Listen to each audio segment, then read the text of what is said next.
أخاهم صالحا أن اعبدوا الله فإذا هم فريقان يختصمون. قال يا قوم لم تستعجلون بالسيئة قبل الحسنة لولا تستغفرون الله لعلكم ترحمون. قالوا طيرنا بك وبمن معك قال طائركم عند الله بل أنتم قوم تفتنون. وكان في المدينة 9 رهط يفسدون في الأرض ولا يصلحون. قالوا تقاسموا بالله لنبيتنه وأهله ثم لنقولن لوليه ما شهدنا مهلك أهله وإنا لصادقون. ومكروا مكرا ومكرنا مكرا وهم لا يشعرون. فانظر كيف كان عاقبة مكرهم أنا دمرناهم وقومهم أجمعين. فتلك بيوتهم خاوية بما ظلموا إن في ذلك لآية لقوم يعلمون. وأنجينا الذين آمنوا وكانوا يتقون. أعوذ بالله من الشيطان الرجيم. بسم الله الرحمن الرحيم. سلیمان صاحب کا واقعہ اللہ تعالیٰ بیان فرما رہے ہیں جب ملکہ سبا سلیمان صاحب کے پاس آئی تو اس نے اعتراف کر لیا کہ آپ کے جو معاملات ہیں ان سے میں یہ احساس ہو گیا تھا کہ آپ واقعی اللہ کے نبی ہیں، لہٰذا ہم اسلام لاتے ہیں۔ اس کے بعد پھر حضرت سلیمان علیہ السلام نے ایک اور ترکیب یا تدبیر اختیار کی جس سے اس کے یقین میں اضافہ ہو جائے یا اس کا یہ یقین پکا ہو جائے کہ واقعی مجھے غلطی لگی تھی، میں غلطی پہ تھی، اور سلیمان علیہ السلام کا جو دعوت ہے، جو عقیدہ ہے یا جو دین ہے وہ سچا ہے اور ہماری راہ غلط تھی۔ وہ تدبیر کیا تھی؟ وہ تدبیر یہ تھی، اللہ فرماتے ہیں قیل لها ادخل الصرح، سلیمان علیہ السلام نے جو بھی شاہی محل تھا اس میں جانے کی دعوت دی اس کو کہ اس محل میں داخل ہو جاؤ۔ فلما رأته حسبته لجة، جب وہ داخل ہوئی، بعض مفسرین نے یہ لکھا ہے کہ اس محل میں شیشے کا فرش تھا اور شیشے کے فرش کے نیچے پانی تھا جو بہتا ہوا نظر آتا تھا، اس میں مچھلیاں وغیرہ تھیں۔ یہ تصویریں ہیں، لیکن احادیث میں یا قرآن مجید کو نہ ان چیزوں کی وضاحت کرنے کی ضرورت ہے، نہ ہی قرآن حدیث میں ان کی وضاحت آئی ہے، لیکن سیاق و سباق سے معلوم ہوتا ہے کہ ممکن ہے ایسا ہی ہو۔ وہ جب داخل ہوئی محل میں اور جو فرش تھا شیشے کا اس کو دیکھا تو اس کے جو نیچے ممکن ہے پانی بھی بہہ رہا ہو، اس کو محسوس یہ ہوا کہ واقعی یہ پانی کا حوض ہے۔ چنانچہ ملکہ سبا جو تھی، ملکہ بلقیس، اس نے اپنے پائنچے اوپر کر لیے، جس طرح آدمی پانی میں داخل ہونے سے پہلے اپنے پائنچے وغیرہ اوپر کر لیتا ہے۔ اس کو یہ غلط فہمی ہوئی کہ شاید میں پانی کے حوض میں داخل ہو رہی ہوں، حالانکہ وہ شیشے کا فرش ہی تھا جس کے نیچے تھا پانی۔ بالکل یہ ایسے ہی ہے جیسے ریت کا سراب ہو، دور ہو، چمکتی ہوئی دھوپ میں دور سے ریت جو ہے وہ ایسے لگتی ہے جیسے کوئی پانی کا دریا ہے، تو بالکل ایسا ہی معاملہ ہوا، اسے یہ دھوکہ لگا کہ شاید میں پانی کے حوض میں داخل ہونے لگی ہوں، لہذا اس نے اپنے پانچے اوپر کر لیے۔ اس نے گمان یہ کیا کہ بہت گہرا پانی ہے یا حوض ہے جس میں داخل ہونا ہے۔ وَكَشَفَتْ عَنْ سَاقَيْهَا، اور اپنی پیڑیوں سے کپڑا اوپر اٹھا لیا۔ قال، سلیمان علیہ السلام نے کہا، اِنَّهُ صَرْحٌ مُمَرَّدٌ مِّن قَوَارِيرَ، یہ جو فرش ہے یہ ملائم فرش ہے، چکنا فرش ہے، شفاف فرش ہے، شیشے کا، ٹرانسپیرنٹ شیشے کا یہ فرش ہے، یہ پانی نہیں ہے۔ قالت، اب جو اس نے یہ بات محسوس کی تو فوراً ہی، آخر وہ ملکہ تھی، ذہین خاتون تھی، اس نے فوراً یہ محسوس کر لیا کہ واقعی مجھے دھوکہ لگ گیا۔ جس طرح شراب کو دیکھ کے انسان کو پانی کا دھوکہ لگتا ہے، اسی طرح اسے محسوس ہو گیا کہ انسان کی جو ظاہر نظر دیکھتی ہے نا، ضروری نہیں کہ وہ ویسا ہی ہو۔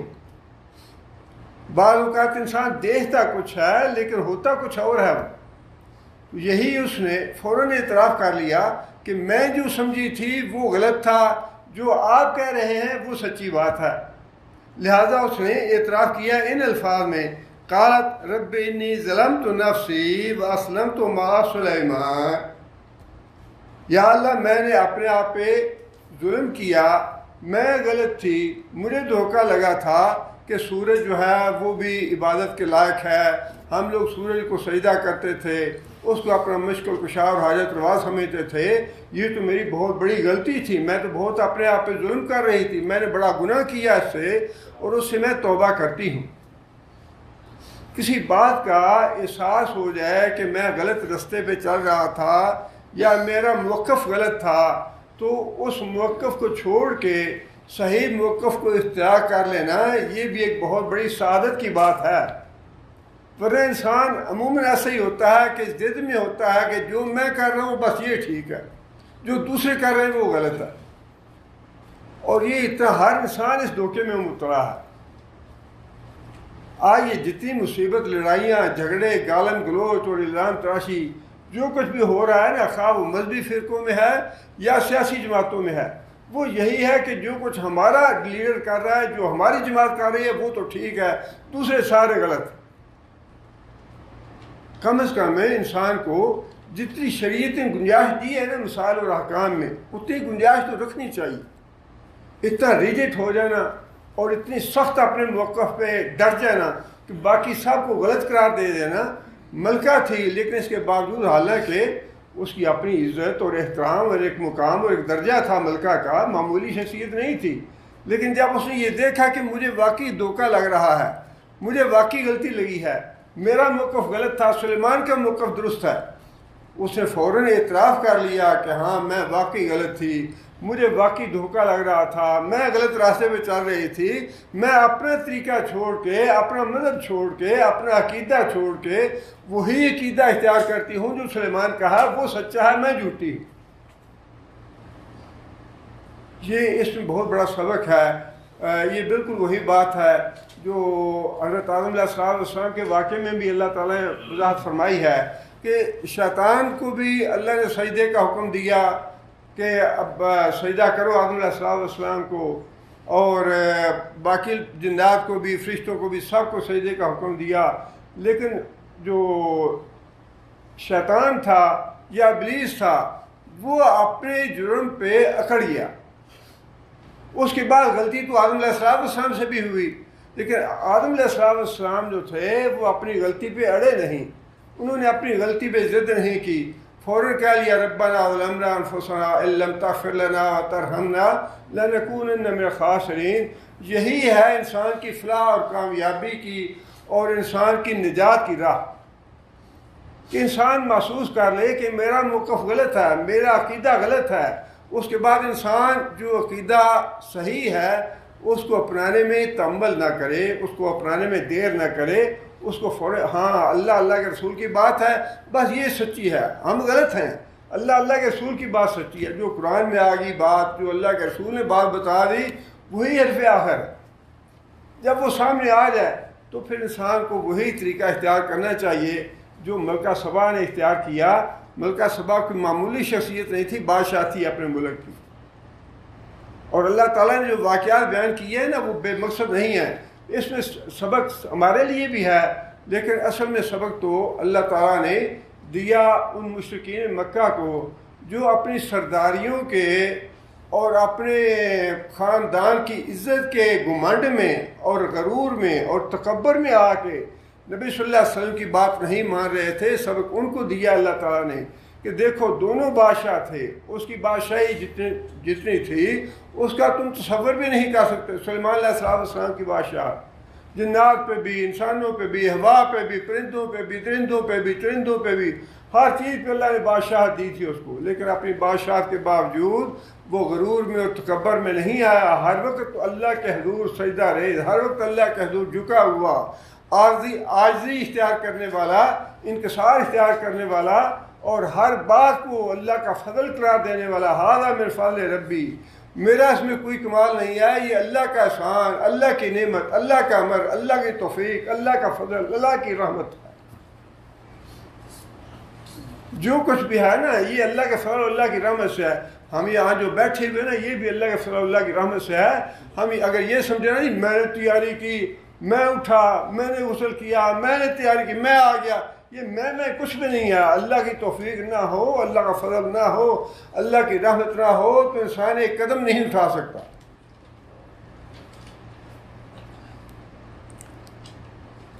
اس لیے جو اللہ تعالیٰ بات ارشاد فرمانا چاہ رہے ہیں حضرت سلیمان علیہ السلام کے واقعے سے، وہ کفار مکہ کے لیے بھی ہے اور سب کے لیے قیامت تک کے لیے ہے کہ جب صحیح عقیدہ سامنے آ جائے، صحیح موقف سامنے آ جائے اور انسان کا اپنا موقف غلط ثابت ہو جائے تو پھر انسان کو اپنا موقف ترک کرنے میں بے عزتی یا توہین محسوس نہیں کرنی چاہیے کہ میری اس میں بے عزتی ہوگی، میری اس میں توہین ہوگی، یا میری اس میں گھاٹ ہوگی، یا اس کا جو ہے وہ ہاتھ اوپر ہو جائے گا، یا اس کی عزت بڑھ جائے۔ یہ کچھ نہیں ہے۔ اپنی جان اور اپنا ایمان بچا کے رکھیں، اپنا ایمان بچائیں اور اللہ تعالیٰ کے ہاں قیامت کے دن اپنی جان بچائیں۔ دنیا کے یہ معاملات جو ہے نا، یہ عزت اور غرور اور تکبر اور یہ سارا کچھ یہاں رہ جانا ہے۔ اسلمت مع سلیمان للہ رب العالمین، جس اللہ رب العالمین کے سلیمان علیہ السلام ایمان لائے ہیں اسی اللہ رب العالمین کے آگے میں بھی جھکتی ہوں، میں بھی ایمان لاتی ہوں اس پہ۔ چھوڑ دیا اپنا شرک کا عقیدہ۔ آگے پھر 3 انبیاء کے اللہ تعالیٰ نے واقعات بیان کیے۔ پہلے موسیٰ علیہ السلام کا تھا، پھر داؤد علیہ السلام کا، پھر حضرت سلیمان علیہ السلام کا۔ اب آگے اللہ تعالیٰ نے صالح علیہ السلام کا واقعہ بیان کیا ہے۔ بار بار باتیں تو وہی ہیں، انبیاء بھی وہی ہیں، مقام بھی وہی ہیں، باتیں بار بار وہی اللہ تعالیٰ ریپیٹ کر رہے ہیں، لیکن اس کا مطلب یہ نہیں ہے کہ یہ بے فائدہ باتیں ہیں یا وہی بات تو پہلے ہم نے پڑھی وہی بات اب آگے آ رہی ہے۔ یہ جو بار بار کی ذہن نشین کرانی ہے بات اور اس کو بار بار ریپیٹ کرنا ہے، اس کا مقصد یہ ہے کہ انسان کا ایمان جو ہے وہ تازہ رہے، انسان اپنے ایمان پہ مضبوط رہے، اپنے ایمان پہ ثابت قدم رہے۔ ایمان لانا بھی مطلوب ہے اور پھر ایمان پہ ثابت قدم رہنا اور بھی زیادہ اہم ہے۔ کتنی احادیث ایسی ہیں اور کتنے واقعات ایسے ہیں جن میں صحابہ کرام یہ خود کہتے ہیں کہ یہ بات میں نے نبی صلی اللہ علیہ وسلم سے کئی بار سنی، جس کا مطلب یہ ہے کہ نبی صلی اللہ علیہ وسلم بھی واقعات دہراتے رہتے تھے، بار بار بتاتے تھے لوگوں کو۔ جب انسان درس میں بیٹھتا ہے، مسجد میں جاتا ہے یا کوئی بات سنتا ہے یا درس سنتا ہے، اس وقت کی کیفیت جو ہے وہ اور ہوتی ہے۔ جب انسان گھر چلا جاتا ہے انسان کی کیفیت بالکل بدل جاتی ہے۔ جب انسان بال بچوں میں جاتا ہے، ڈیوٹی پہ جاتا ہے، کاروبار میں جاتا ہے، وہ کیفیت نہیں رہتی انسان کی۔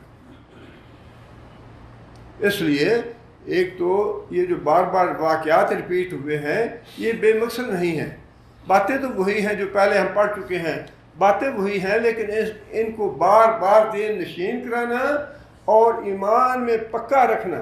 اور پھر یہ بھی کوئی پتہ نہیں ہوتا کہ بعض اوقات ایک آدمی ایک بات جو ہے وہ کسی طرح سنتا ہے، اس سے وہ انسان کے دل پہ اثر نہیں ہوتا، دوسری دفعہ بات سنتا ہے تو اس کے دل پہ اثر ہوتا ہے اس کا.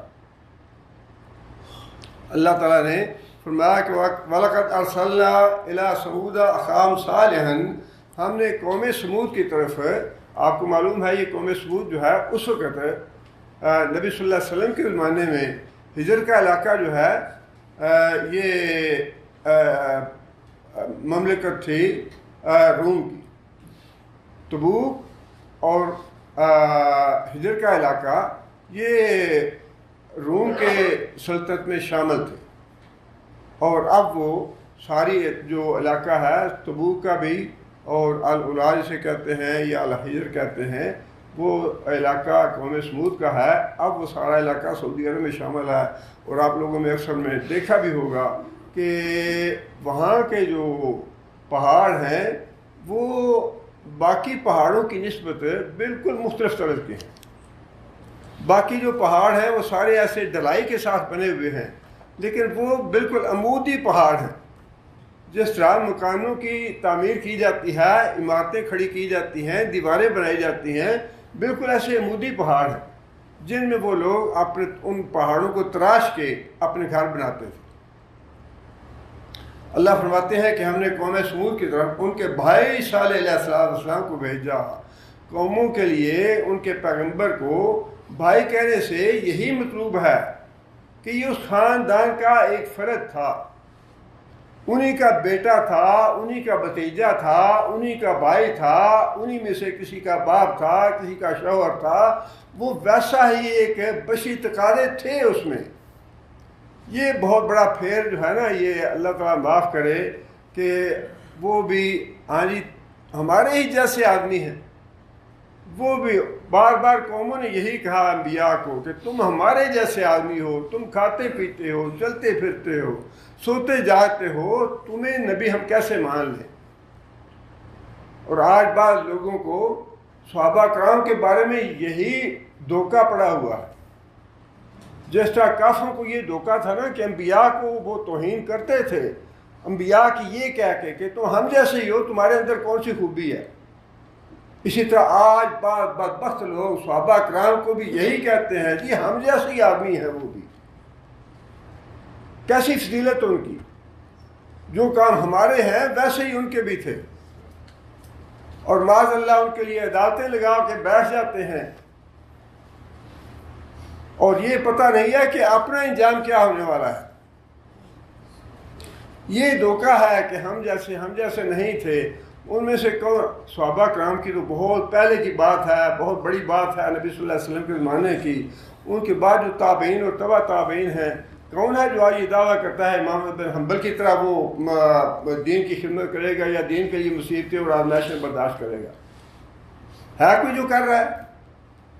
آج تو اپنی آنکھوں کے سامنے دیکھتے ہوئے سب کچھ ہو رہا ہے، ساری برائیاں ہو رہی ہیں، سارے گناہ ہو رہے ہیں، اور سب کچھ ہو رہا ہے. عقیدے کے بارے میں، اعمال کے بارے میں مسلمان شہید ہو رہے ہیں.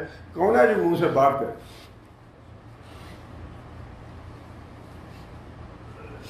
وہ ہم جیسے نہیں تھے.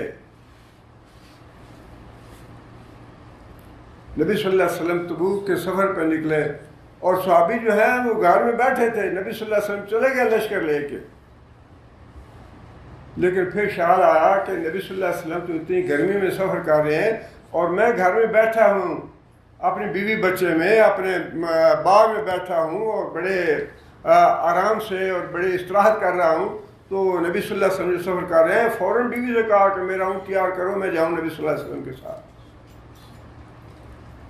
اور پھر آج کل کی گرمی ذرا اپنے جو سڑک ہے اس پہ 5 منٹ کے لیے کھڑے نہیں ہو سکتے. یہ جو گرمی ہے نا، اس گرمی میں اپنے پاؤں سے جوتے سے پاؤں نکالیں اور 5 منٹ کے لیے کھڑے ہو کے دکھائیں. 5 منٹ کیا، 1 منٹ بھی کھڑے ہونے کے لیے کوئی نہیں کھڑا ہو سکے گا. کیا حضرت بلال جو تھے وہ انسان نہیں تھے تو انسان ہی، لیکن ان کا مقابلے کا آج کوئی ساری دنیا میں کوئی مسلمان ہے؟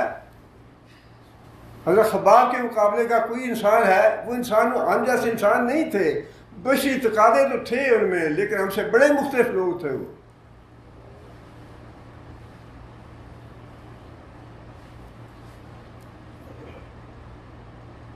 قرآن کی آیت نازل لن تنالوا البر حتی تنفقوا مما تحبون. یا رسول اللہ، اللہ تعالیٰ سب سے اچھا مال چاہتا ہے. اچھا یہ میرا باغ ہے جو سب سے مجھے محبوب ہے، یہ میں آپ کو اللہ کے رسول کو دیتا ہوں. فوراً فیصلہ کر لیا. یا رسول اللہ وہ فلاں آدمی ہے، اس کے کھجور ہے اور وہ میرے گھر کے اوپر آتی ہے، بچے وہ جو کھجوریں گرتی ہیں وہ مجھے ڈانٹتا ہے. نبی صلی اللہ علیہ وسلم نے فرمایا کہ اچھا کون ہے جو مجھے یہ کھجور دیتا ہے؟ میں اس کو کھجور کی ضمانت دیتا ہوں، جنت میں کھجور کی ضمانت دیتا ہوں.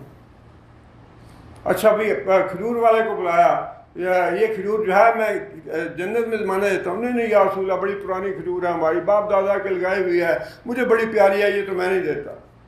یا رسول اللہ یہ سودا جو ہے کھجور والے کے ساتھ تھا یا سب کے ساتھ ہے؟ فرمایا کہ جو بھی مجھے یہ کھجور لے کے دے گا میں اس کو جنت کی ضمانت دیتا ہوں. یا رسول اللہ جا کے اس آدمی سے کہا جس کے گھر میں کھجور لگی ہوئی تھی، میرا فلاں باغ ہے، وہ سارا باغ لے لو، یہ کھجور مجھے دے دو. سارا باغ دے دیا ایک کھجور کے لیے. کون ہے ہم میں سے ایسا جو اس طرح کا انفاق کرے یا اس طرح کا اللہ کے رسول کی بات پہ لبیک کہے؟ یہ جو ہے نا بار بار اللہ تعالیٰ نے یہ ہر نبی کے بارے میں جب واقعہ بیان کیا تو اللہ نے فرمایا کہ ان کا بھائی تھا، وہ اس میں بشری تقاضے موجود تھے، ویسا ہی آدمی تھا جیسے دوسرے آدمی تھے، لیکن میں نے ان کو فضیلت عطا کی، میں نے ان کو بلند مرتبہ اور بلند مقام عطا کیا، ان کو میں نے نبوت دی. یہ فرق ہو گیا ان سے. جا کے اس نے کہا ان اعبدوا اللہ فاذا هم فریقان یختصمون. جا کے سب سے پہلی بات یہی کہی کہ ان اعبدوا اللہ، اللہ کی عبادت کرو. یہ جو ایک کلمہ ہے، کہنے کو تو ایک کلمہ ہے ان اعبدوا اللہ، اللہ کی عبادت کرو، اللہ کے علاوہ کوئی مشکل کشا نہیں، اللہ کے علاوہ کوئی حاجت روا نہیں، باقی سب کو چھوڑ دو. یہ جو ایک کلمہ ہے نا، یہ کلمہ ہی سارے اسی کے اللہ نے فرمایا آگے کہ اس کلمے پہ دو گروہ بن گیا، جھگڑا ہو گیا ان کا آپس میں، لڑائی شروع ہو گئی کہ اچھا جی ہم تو اپنے معبودوں کو نہیں چھوڑیں گے، ہم نے تو جو معبود جن معبودوں کی یا ہمارے باپ دادا جن کی پوجا کرتے آ رہے ہیں، جن کے نام کی نظر یاد دیتے آ رہے ہیں، ہم ان کو نہیں چھوڑیں گے. یہ جو آگے اللہ نے یہ بات ارشاد فرمائی ہے فائدہ ہم فریقان یختصمون. جب پیغمبر نے آ کے یہ بات کہی کہ ایک اللہ کی عبادت کرو، باقی الہوں کو چھوڑ دو، نتیجہ کیا نکلا اس کا؟ نتیجہ اس کا یہ نکلا فائدہ ہم فریقان یختصمون. دو فریق بن گیا جن کا آپس میں جھگڑا پیدا ہو گیا. ایک فریق وہ تھا جس نے پیغمبر کی بات مان لی اور دوسرا فریق وہ تھا جو ماننے کے لیے تیار نہیں تھا. یہ دو فریق بن گیا جنہوں نے آپس میں جھگڑا شروع کر دیا. ایک فریق کہتا تھا کہ نہیں یہ دین سچا ہے، اللہ ایک ہے، اس کے علاوہ کوئی معبود نہیں، کوئی مشکل کشا، کوئی حاجت روا نہیں. دوسرا فریق وہ تھا جو کہتا تھا کہ ہم اپنے باپ دادا کے دین کو چھوڑنے والے نہیں ہیں، ہمارے باپ دادا ان کی پوجا پرستش کرتے آ رہے ہیں اور ان کی نظر نیاز دیتے آ رہے ہیں، ہم یہی کرتے چلے جائیں گے. اب یہ جو بات اللہ نے فرمائی ہے نا یختصمون، فریقان، دو فریق بن گئے. اب یہ اللہ تعالیٰ بہتر جانتے ہیں، اللہ تعالیٰ نیتوں کے معاملات جانتے ہیں. جب ہندوستان تقسیم ہوا تو اس وقت یہ بتایا گیا ہمیں کہ دو قومی نظریہ جو ہے وہ تو علامہ اقبال نے بنایا تھا، محمد علی جناح نے بنایا تھا، اور وہ بڑے لیڈر تھے، بڑے انہوں نے مسلمانوں پہ احسان کیا. اللہ بہتر جانتا ہے معاملات کیسے ہیں، لیکن ہمیں تو قرآن نے یہ بتایا ہے کہ یہ دو قومی نظریہ ان کا بنایا ہوا نہیں، یہ اللہ کا بنایا ہوا ہے، یہ اللہ کے رسول کا بنایا ہوا ہے. رسول جب آئے یہ دو قومی نظریہ بن گیا. دو قومی یہی ہے، یہ جو بتایا نا اللہ تعالیٰ نے کہ جب آ کے صالح علیہ السلام نے کہا اللہ کی عبادت کرو تو دو فریق بن گیا، یہی دو قومیں ہیں. لیکن اس بات کی سمجھ ہمیں نہیں آتی کہ یہ جو دو قومی نظریہ تھا اس کا اطلاق یا نفاذ صرف ہندوستان پہ کیوں ہوا؟ ہندوستان تو ٹھیک ہے، تقسیم ہو گیا، اچھی بات ہے، مسلمان ادھر اور ادھر جو ہیں وہ ادھر بھی مسلمان ہی ہیں، ہندو بھی ہیں مسلمان بھی ہیں، تو جو کچھ ہوا اچھا ہو گیا. لیکن ہم یہ کہتے ہیں کہ اگر یہ مانتے ہو تم عقیدہ، خواہ وہ علامہ اقبال کا تھا یا محمد علی جناح کا تھا یا جس کا بھی تھا تو اللہ کے رسول کا تھا. یہ دو قومی نظریہ جو ہے نا، یہ نہ علامہ اقبال کا ہے نہ محمد علی جناح کا ہے، یہ اللہ کے رسول کا دیا ہوا عقیدہ ہے. جو اللہ کے رسول کے عقیدے پہ ایمان لے آئے وہ ایک الگ قوم بن گئی، جو دوسرا جو نہیں لایا ایمان وہ دوسری قوم بن گئی. لیکن اس بات کی ہمیں سمجھ نہیں آتی کہ اگر یہ درست تھا عقیدہ دو قومی نظریہ، تو یہ صرف ہندوستان پہ اس کا نفاذ کیوں ہوا، اس پر برطانیہ پہ نفاذ کیوں نہیں ہوا؟ وہاں بھی جو مسلمان ہیں ان کو الگ دو ملک، امریکہ میں بھی دو، انگلینڈ میں بھی دوسرے، کینیڈا میں بھی دو، باقی جو کافر ملک ہیں ان میں جتنے مسلمان ہیں وہ بھی ایک الگ قوم ہے، ان کا بھی گزارا نہیں ہے کافروں کے ساتھ، ان کے لیے بھی ایک الگ ملک ہونا چاہیے نا اسی جگہ پہ. جس طرح ہندوستان میں الگ بنایا گیا وہاں بھی الگ ہونا چاہیے، وہاں کیوں نہیں بنتا؟ یہ ہماری سمجھ عقل سے باہر بات ہے کہ ایک جگہ پہ تو ایک قانون جو ہے وہ درست ہے، دوسرے ملک میں وہ قانون غلط ہے. ڈیوائڈ کرو نا اپنے ملکوں کو بھی، وہاں بھی مسلمان ہیں، کلمے والے وہاں بھی ہیں اور کفر والے وہاں بھی ہیں. اگر تقسیم کی بنیاد یہی ہے تو اپنے ملکوں کو بھی تقسیم کرو. لاکھوں کے انسان، لاکھوں کے حساب سے لوگ جو ہیں وہ قتل ہو گئے، اور جتنی قربانیاں علماء نے دیں، جتنی قربانیاں عوام نے دیں پاکستان حاصل کرنے کے لیے،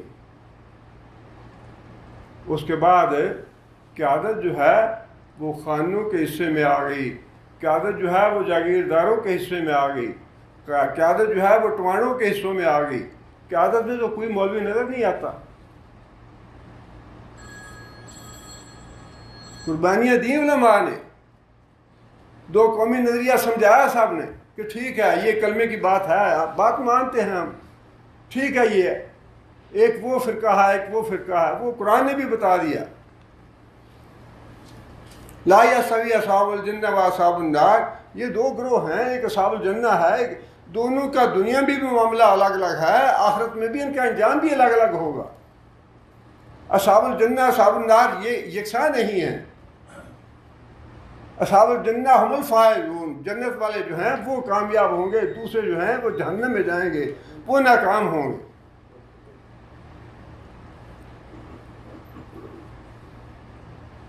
یہ ساری بات کرنے کا مقصد یہ ہے کہ اتنی قربانیاں دینے کے بعد ہمارا مطالبہ یہی ہے کہ جس مقصد کے لیے کہا گیا تھا یا جو تو دو قومی نظریہ ہے اس کے مطابق آپ کام بھی کرو، اس کو نافذ کرو. آپ جس وعدے کے ساتھ یا جس عہد کے ساتھ یا جس بات کی وجہ سے یہ ملک حاصل کیا گیا تھا وہ ٹھیک تھا یا غلط تھا، اب اس کی کوئی فائدہ نہیں ہے بحث کرنے کا. لیکن مسئلہ یہ ہے کہ جس مقصد کے لیے حاصل کیا گیا تھا وہ بالکل ٹھیک ہے، مسلمانوں کا دین ہونا چاہیے اب وہاں، اور کم از کم وہ معاملات جن میں کوئی اختلاف نہیں ہے. ٹھیک ہے تم یہ ایک بڑا جو سیکولر لوگ ہیں، اچھا جی کس کا دین ہونا چاہیے، حدیثوں کا ہونا چاہیے، حنفیوں کا ہونا چاہیے، فلاں کا ہونا چاہیے، فلاں کا، کس فرقے کا ہونا چاہیے. ٹھیک ہے نمازوں کے بارے میں اپنی جیسی پڑھتے ہیں پڑھتے رہیں، لیکن سود کو کون حلال قرار دیتا ہے؟ کیا حنفی قرار دیتے ہیں سود کو حلال ہے، یا شیعہ قرار دیتے ہیں کہ سود حلال ہے؟ جو چیزیں متفق ہیں، جن پہ کوئی تنازع نہیں ہے، جن پہ سارے متفق ہیں کہ یہ ہونا چاہیے، سود جو ہے وہ حرام ہے، اس کو ختم کرنا چاہیے. فحاشی، بے حیائی، عریانی حرام ہے، اس کو ختم ہونا چاہیے. کم از کم وہ باتیں تو کرو.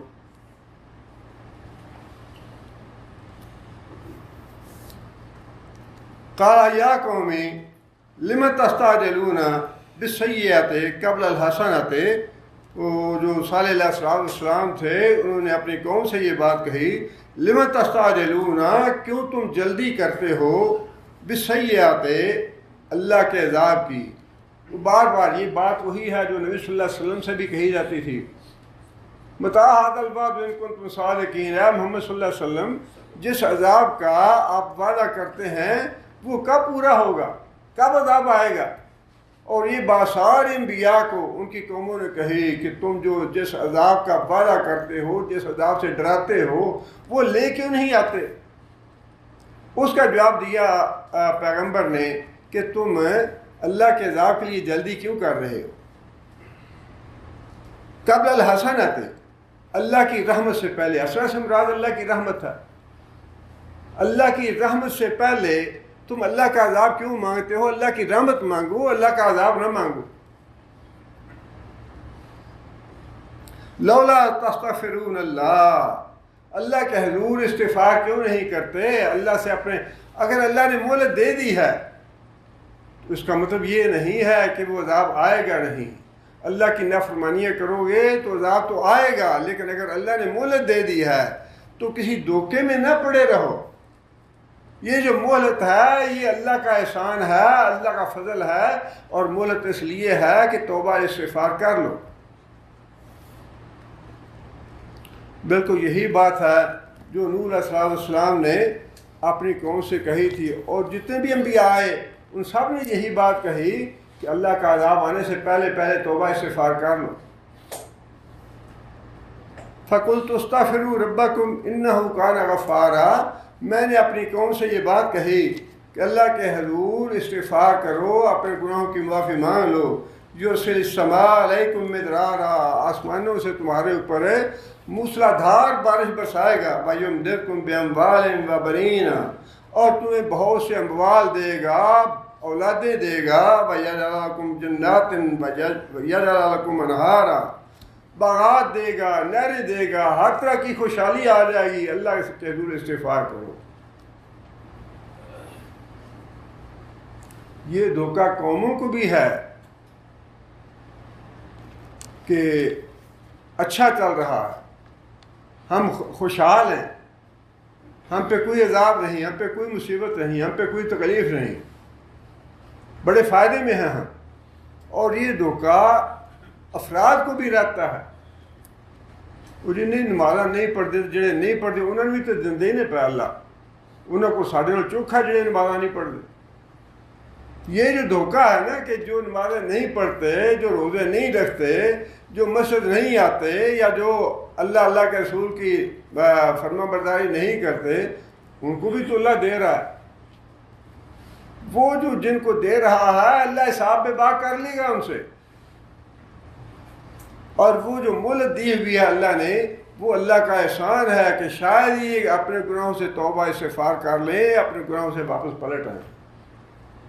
اس مہلت کو تو اللہ کا احسان سمجھنا چاہیے، بجائے اس کے کہ انسان اس دھوکے میں پڑا رہے کہ نہیں جی نہیں ٹھیک ہے، جو کچھ ہو رہا ہے ٹھیک ہو رہا ہے۔ انسان کو اپنے لائف سٹائل پہ ایک دفعہ نہیں بار بار غور کرنا چاہیے کہ میں جو کچھ کر رہا ہوں کیا یہ واقعی ٹھیک ہے۔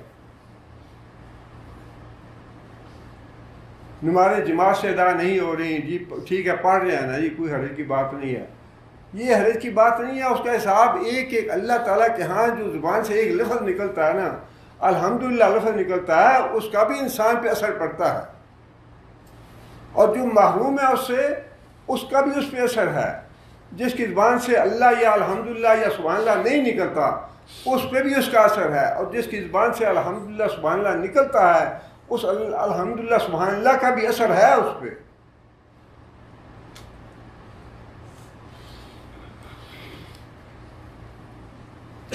لعلکم ترحمون، اللہ کے حضور توبہ استغفار کرو، امید ہے کہ اللہ تعالیٰ رحم کرے گے۔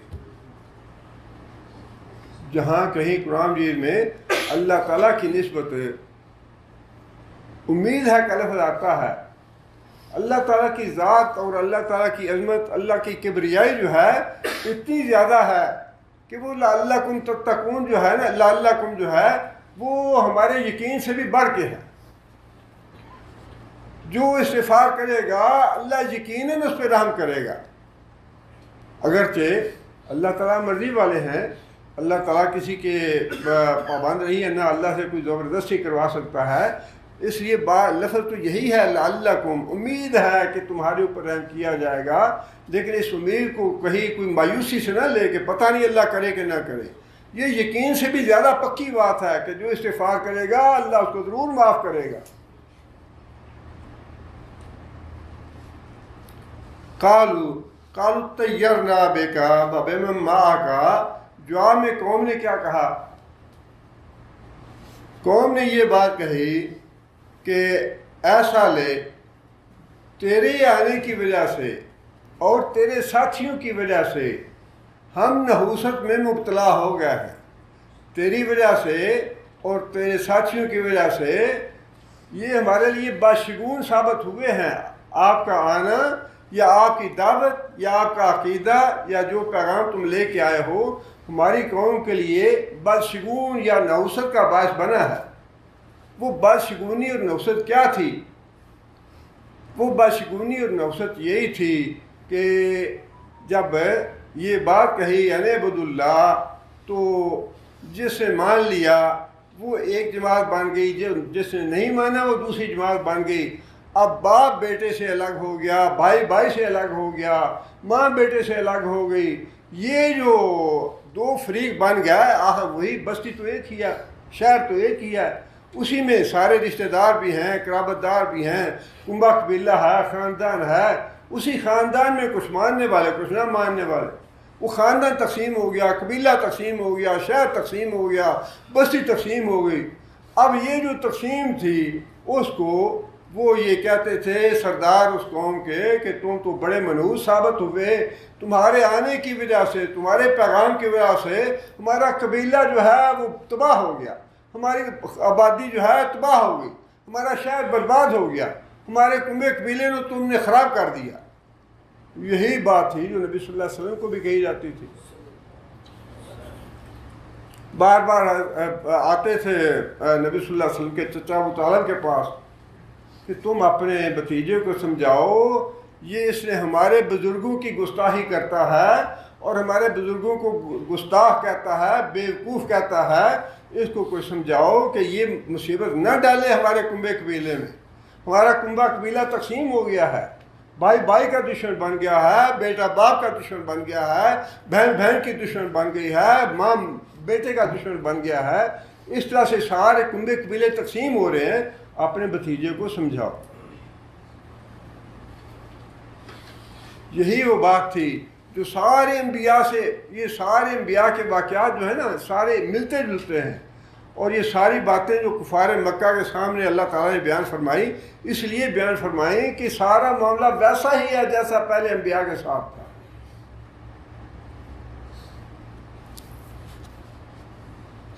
قال طائرکم عند اللہ، جواب میں پیغمبر نے یہ کہا کہ یہ جو خوشحالی اور بدحالی کا معاملہ ہے نا، یا لڑائی اور جھگڑے کا معاملہ، یا باشگونی اور نیشگونی کا معاملہ، یہ تو اللہ تعالیٰ کے ہاتھ میں ہے، یہ میرے اختیار میں نہیں ہے۔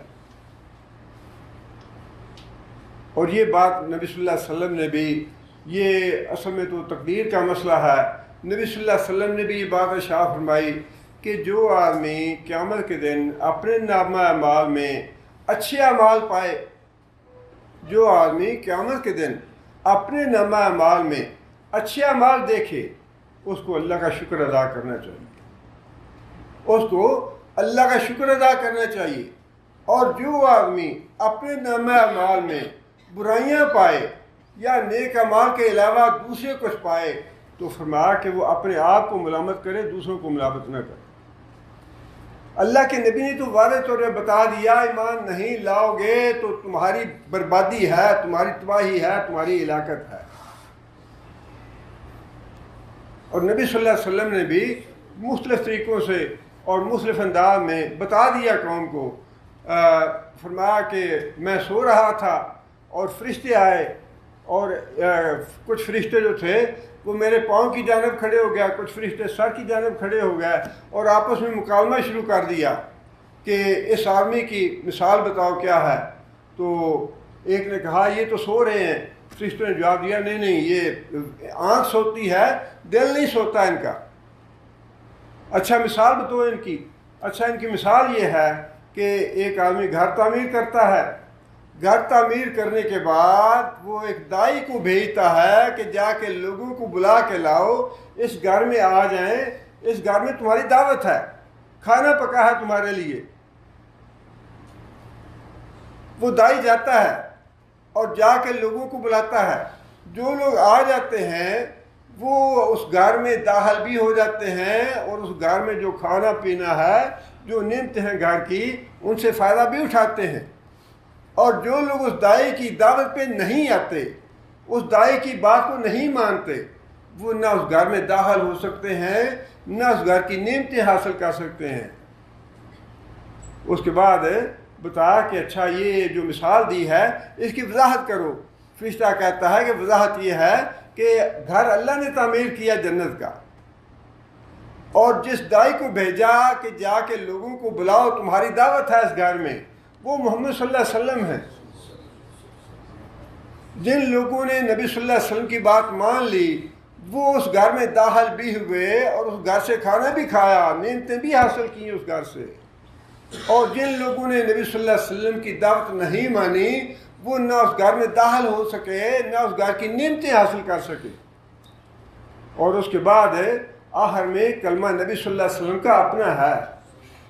حدیث کے آخر میں کلمہ نبی صلی اللہ علیہ وسلم کا اپنا ہے کہ میں تمہارے درمیان فرق کرنے والا بنا کے بھیجا گیا ہوں، دو فریق کرنے والا بنا کے بھیجا گیا ہوں۔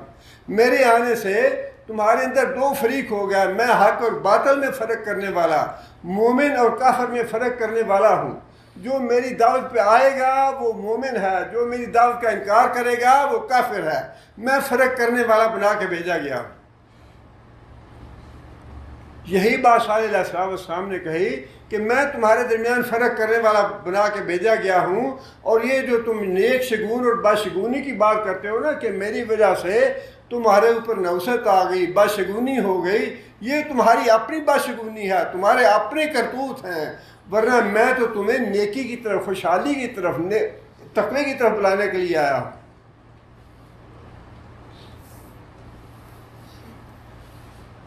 طائرکم عند اللہ بل انتم قوم تفتنون، تم لوگ آزمائے گئے ہو، تم لوگ آزمائے گئے ہو۔ آزمائے گئے، یہی پیغمبر کا آنا جو ہے نا، پیغمبر جو ہے یہ ہر امت کے لیے پیمانہ ہے یا آزمائش ہے کہ پیغمبر کے آنے سے وہ قوم جو ہے وہ آزمائی جاتی ہے کہ اس قوم میں کون وہ سلیم قلب والے ہیں، کون مومن ہیں، اور کون تقوی والے لوگ ہیں۔ جو تقوی والے، قلب سلیم رکھنے والے مومن لوگ، وہ چھانٹ کے الگ کر دیے جاتے ہیں، وہ نبی پہ ایمان لے آتے ہیں، وہ نبی کا ساتھ دیتے ہیں۔ اور جو برے لوگ ہیں اور ایمان نہ لانے والے لوگ ہیں، وہ الگ کر دیے جاتے ہیں۔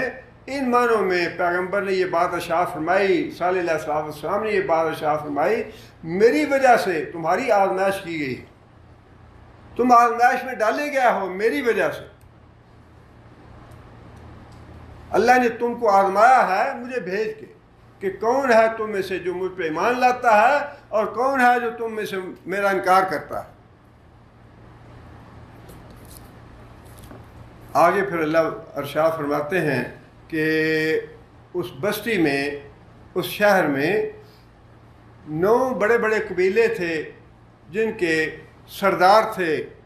انہوں نے آپس میں مل کے یہ بات طے کی، وَكَانَ فِي الْمَدِينَةِ تِسْعَةُ رَهْطٍ، 9 قبیلے یا 9 سردار اس بستی میں، یفسدون فی الارض، جو تباہی اور بربادی لانے والے تھے، بگاڑ پیدا کرنے والے، معاشرے کو خراب کرنے والے 9 سردار تھے۔ بلا یصلحون، اور وہ اصلاح کی بات کوئی نہیں کرتے تھے۔ یہ دیکھیں 2 باتیں اللہ نے ارشاد فرمائی ہیں، ایک تو خرابی اور بگاڑ پیدا کرنا معاشرے میں، اور دوسرا یہ کہ اس کی اصلاح کی تدبیر نہ کرنا، اصلاح کی کوشش نہ کرنا۔ بگاڑ پیدا کرنے والے تو ہر معاشرے میں ہوتے ہیں، برائی پھیلانے والے ہر معاشرے میں ہوتے ہیں، لیکن جب تک اس معاشرے میں اصلاح کرنے والے لوگ موجود رہیں تب تک اللہ تعالیٰ اس قوم پہ عذاب نہیں بھیجتے۔ نبی صلی اللہ علیہ وسلم نے یہ بات ارشاد فرمائی ہے کہ جب تک کسی قوم میں اصلاح کرنے والے لوگ موجود رہیں، اصلاح کرنے کا مطلب یہی ہے، وہ جو نبی صلی اللہ علیہ وسلم نے بات بتائی نا، ارشاد فرمائی کہ تمہارے درمیان کچھ لوگ بھلائی کی کنجیاں ہیں، کچھ لوگ خیر اور بھلائی کی کنجیاں ہیں، اور کچھ لوگ برائی کی اور فتنے کی کنجیاں ہیں۔ برائی اور خیر کی کنجیاں وہ ہیں جو معاشرے کی اصلاح کی کوشش کرتے ہیں، اور برائی کی کنجیاں وہ ہیں جو کسی معاشرے کو برباد کرنے کی، تباہ کرنے کی کوشش کرتے ہیں۔ فرمایا کہ معاشرے کی اصلاح کے لیے کچھ نہ کچھ کرتے رہو، ہر آدمی پہ واجب ہے یہ، اور کم از کم اپنے جو گھر بار ہے نا، اپنے اہل و عیال، وہ تو فرض ہے انسان پہ کہ اپنے گھر بار کی، اپنے اہل و عیال کی اصلاح کرے ہر آدمی، اور اس کے بعد جیسے جیسے اللہ توفیق دے اپنے گلی محلے کی، اپنے شہر کی، اپنی بستی کی، یا جتنی بھی انسان اللہ توفیق عطا فرمائے، اصلاح کی کوشش جو ہے ہر آدمی پہ کرتے رہنا واجب ہے، اسی میں خیر اور بھلائی ہے۔ فرمایا کہ اگر اصلاح کی کوشش کرنی چھوڑ دو گے تو پھر تم اللہ سے دعا کرو گے، اللہ تمہاری دعا قبول نہیں کرے گا۔ جب تک اصلاح کرنے والے موجود رہیں گے، اصلاح کی کوشش کرنے والے موجود رہیں گے، اس وقت لوگوں کی دعائیں بھی قبول ہوں گی اور لوگوں میں خیر اور بھلائی اور برکت بھی رہے گی۔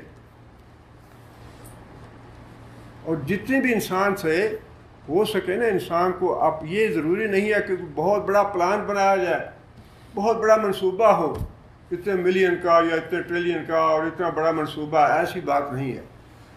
جس سے خیر اور بھلائی کا کام کر رہا ہے نا، جتنی اللہ نے توفیق دی ہے اس کے مطابق انسان کرے گا تو انشاءاللہ اللہ تعالیٰ کے ہاں سرخرو ہو جائے۔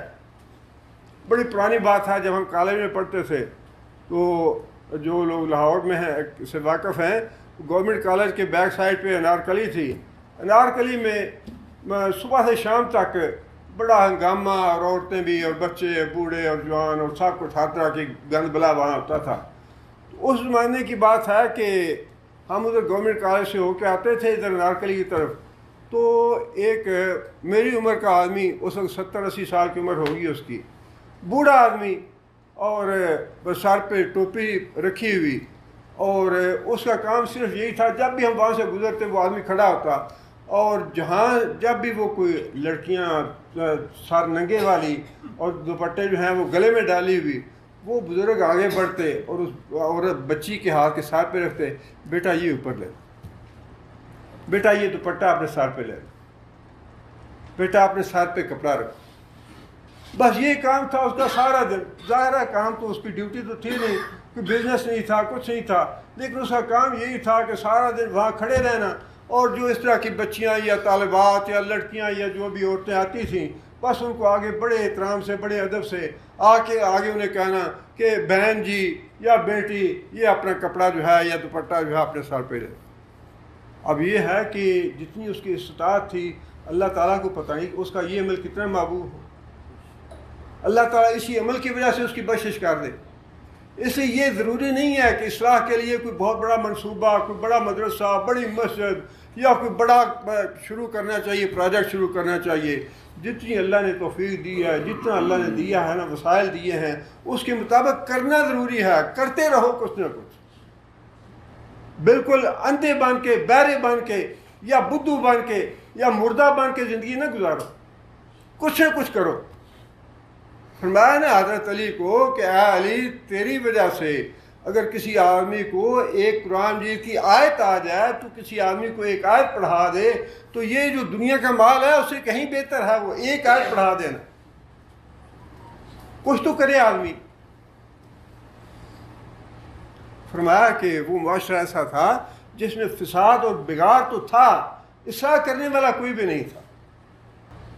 یہ باتیں جو ہے نا ہمارے لیے بہت سبق ہے ان میں۔ اللہ تعالیٰ سے دعا ہے کہ اللہ تعالیٰ ہمیں عمل کرنے کی توفیق عطا فرمائے۔ سبحان ربک رب العزت عما یصفون وسلام علی المرسلین والحمد للہ رب العالمین. أعوذ بالله من الشيطان الرجيم. بسم الله الرحمن الرحيم. قيل لها ادخل الصرح فلما رأته حسبته لجة وكشفت عن ساقيها قال إنه صرح ممرد من قوارير. قالت رب إني ظلمت نفسي وأسلمت مع سليمان لله رب العالمين. ولقد أرسلنا إلى ثمود أخاهم صالحا أن اعبدوا الله فإذا هم فريقان يختصمون. قال يا قوم لم تستعجلون بالسيئة قبل الحسنة لولا تستغفرون الله لعلكم ترحمون. قالوا اطيرنا بك وبمن معك قال طائركم عند الله بل أنتم قوم تفتنون. وكان في المدينة 9 رهط يفسدون في الأرض ولا يصلحون.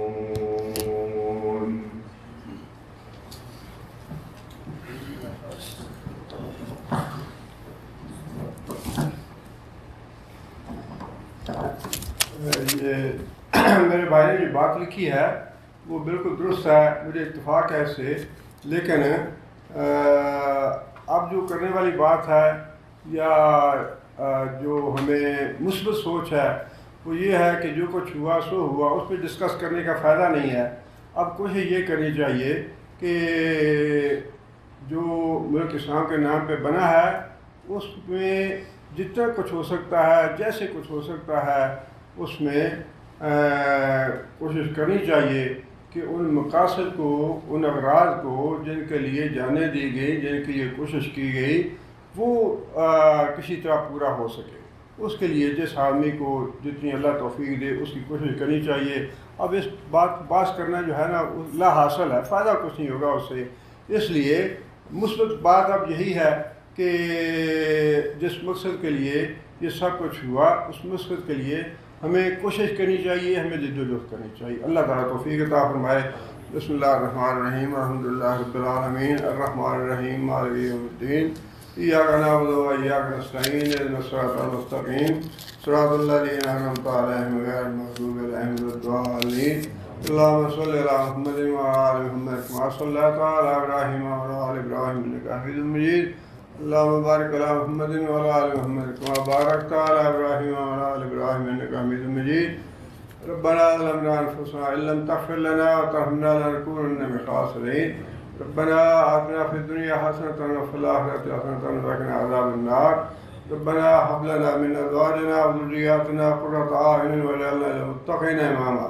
ربنا اصرف عنا عذاب جهنم إن عذابها كان غراما إنها ساءت مستقرا ومقاما.